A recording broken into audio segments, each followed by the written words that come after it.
നമസ്കാരം. കേരളത്തിന്റെ മുഖ്യമന്ത്രി സ്ഥാനത്തെ ചൊല്ലിയുള്ള തർക്കം കോൺഗ്രസ് ഹൈക്കമാൻഡിനുള്ളിൽ അഭൂതപൂർവമായിട്ടുള്ള പ്രതിസന്ധികളൊക്കെ തന്നെ സൃഷ്ടിക്കുമ്പോൾ രാഹുൽ ഗാന്ധി ഈ വിഷയത്തിൽ സ്വീകരിച്ചിരിക്കുന്ന തികഞ്ഞ മൗനം രാഷ്ട്രീയ കേന്ദ്രങ്ങളെ അമ്പരപ്പിക്കുകയാണ്. AICC general secretary KC Venugopal തന്നെ മത്സരരംഗത്തുള്ള സാഹചര്യത്തിൽ ഇതിൽ നിഷ്പക്ഷത പാലിക്കാനാണ് രാഹുൽ ഗാന്ധി ചർച്ചകളിൽ നിന്ന് പൂർണ്ണമായിട്ടും വിട്ടുനിൽക്കുന്നത്.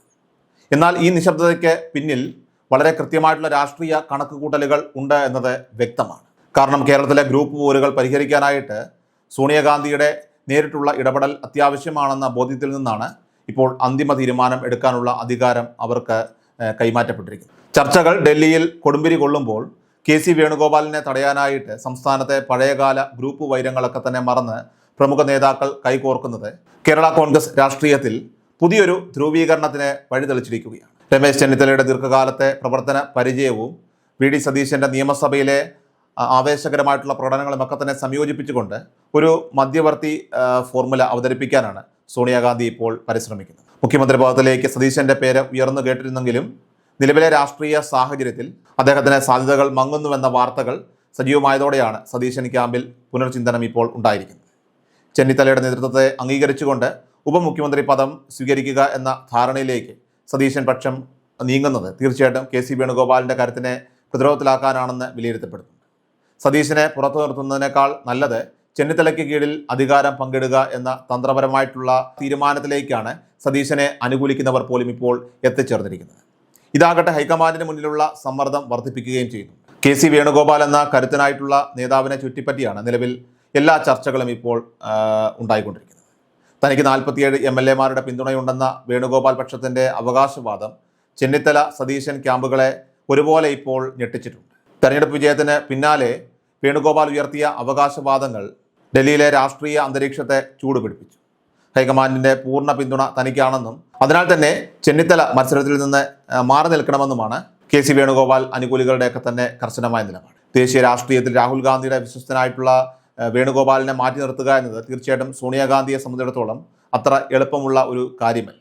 സംഘടനാ രംഗത്തെ അദ്ദേഹത്തിൻ്റെ അനിഷേധ്യമായിട്ടുള്ള കരുത്ത് കേരളത്തിലെ ഭരണ നേതൃത്വത്തിലേക്ക് എത്തിയാൽ അത് സംസ്ഥാനത്തെ ഗ്രൂപ്പ് സമവാക്യങ്ങളെ പാടെ തകർക്കുമെന്ന് A വിഭാഗവും I വിഭാഗവും ഒരുപോലെ ഭയപ്പെടുന്നു.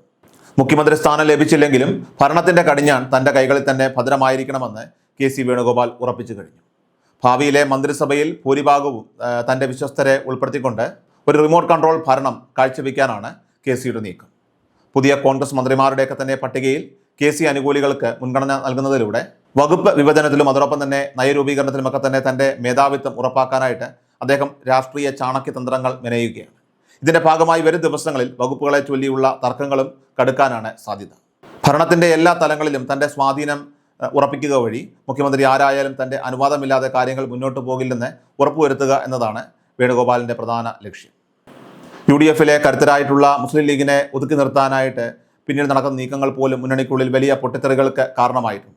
അധികാര വിഭജന ചർച്ചകളിൽ ലീഗിൻ്റെ വിലപേശൽ ശേഷി കുറയ്ക്കാനായിട്ട് ഒരു പ്രമുഖ വ്യവസായിയുടെ നേതൃത്വത്തിൽ ഗൂഢമായിട്ടുള്ള ഇടപെടലുകൾ നടക്കുന്നുണ്ടെന്ന വാർത്തകളും ലീഗ് നേതൃത്വത്തെ ഇപ്പോൾ ചൊടിപ്പിച്ചിരിക്കുകയാണ്. KC വേണുഗോപാലിന് അനുകൂലമായിട്ടുള്ള അന്തരീക്ഷം ഒരുക്കുന്നതിനായിട്ട് ലീഗിനെ ദുർബലപ്പെടുത്തുക എന്ന തന്ത്രമാണ് ഇതിന് പിന്നിലെന്നാണ് പുറത്തുവരുന്ന സൂചന. ഈ നീക്കങ്ങൾ തീർച്ചയായിട്ടും UDF-ന്റെ ഐക്യത്തെ ബാധിക്കുമെന്ന് ഭയപ്പെടുന്ന ഒരു വിഭാഗം കോൺഗ്രസ് നേതാക്കൾ ഇപ്പോൾ ഹൈക്കമാൻഡിനെ ആശങ്ക അറിയിച്ചിട്ടുണ്ട്. ഭരണത്തിൽ ലീഗിന് ലഭിക്കേണ്ട അർഹമായിട്ടുള്ള പ്രാതിനിധ്യം അത് വെട്ടിക്കുറയ്ക്കുന്നത് ദൂരവ്യാപകമായിട്ടുള്ള പ്രത്യാഘാതങ്ങൾ ഉണ്ടാക്കുമെന്നിരിക്കെ ഈ പ്രതിസന്ധി പരിഹരിക്കുക എന്നത് തീർച്ചയായിട്ടും സോണിയാഗാന്ധിക്ക് വലിയ വെല്ലുവിളിയായി മാറിയിരിക്കുകയാണ്. അവസാന നിമിഷം സോണിയാഗാന്ധി സ്വീകരിക്കുന്ന നിലപാടായിരിക്കും കേരളത്തിൻ്റെ രാഷ്ട്രീയ ഭാവി നിശ്ചയിക്കുക. ഏതായാലും KC വേണുഗോപാലിനെ അനുനയിപ്പിച്ചുകൊണ്ട് ദേശീയ രാഷ്ട്രീയത്തിൽ നിലനിർത്തുന്നതിനൊപ്പം തന്നെ കേരളത്തിലൊരു ശക്തമായിട്ടുള്ള പ്രാദേശിക നേതൃത്വത്തെ വളർത്തിയെടുക്കേണ്ടതും തീർച്ചയായിട്ടും പാർട്ടിയുടെ നിലനിൽപ്പിന് തന്നെ അത്യന്താപേക്ഷിതമാണെന്ന് അവർ കരുതുന്നു. KCയെ പിണക്കാതെ തന്നെ ചെന്നിത്തലയെയും സതീശനെയും ഒരേപോലെ തൃപ്തിപ്പെടുത്തുന്ന ഒരു അധികാര കൈമാറ്റത്തിനാണ് ഹൈക്കമാൻഡ് ഇപ്പോൾ ശ്രമിക്കുന്നത്. എന്നാൽ MLA-മാരുടെ ഭൂരിപക്ഷ പിന്തുണയും അതോടൊപ്പം തന്നെ സംഘടനയിലെ സ്വാധീനവും ഉപയോഗിച്ചുകൊണ്ട് KC നടത്തുന്ന നീക്കങ്ങളെ അത്ര വേഗം മറികടക്കാനായിട്ട് സോണിയയ്ക്കും സാധിക്കില്ല. കാരണം ഒരു വശത്ത് ദശാബ്ദങ്ങളായിട്ട് അകന്നു നിന്ന ഗ്രൂപ്പുകളുടെ ഐക്യവും മറുവശത്ത് ഹൈക്കമാൻഡിലെ കരുത്തനായിട്ടുള്ള ഒരു നേതാവിൻ്റെ വാശിയും ഒന്നിച്ചു ചേരുമ്പോൾ തീർച്ചയായിട്ടും കേരള മുഖ്യമന്ത്രി പ്രഖ്യാപനം കോൺഗ്രസ് ചരിത്രത്തിൽ തന്നെ ഏറ്റവും ഒരു സങ്കീർണമായ ഒന്നായി ഇപ്പോൾ മാറുകയാണ്.